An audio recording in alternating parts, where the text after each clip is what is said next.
The Midnight Hauntings.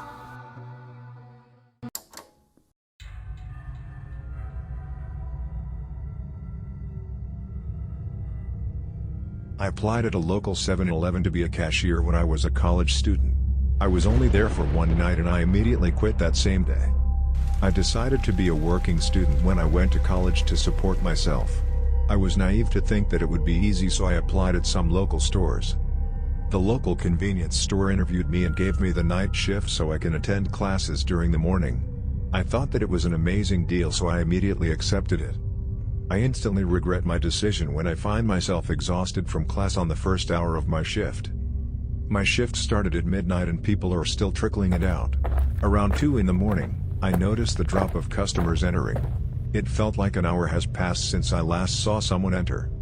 My manager stepped out to the parking lot and took her cigarette break while my co-worker decided to take a bathroom break. I was exhausted and sleepy since I had a few minutes all to myself and no one to assist. I was broken from my dozing off when I heard the bells on the door ring. I thought it was my manager, but the person who entered is a customer. I peeked behind the counter and saw a figure wearing a hoodie stumble in the door while walking in a strange manner.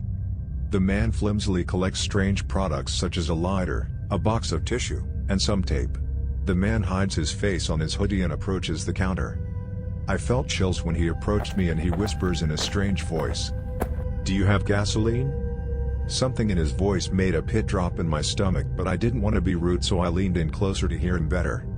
Suddenly, the man lunged at me and I fell backwards screaming in fear. My manager ran back inside and my coworker rushed to my side, but there was no one there. The man disappeared without a trace.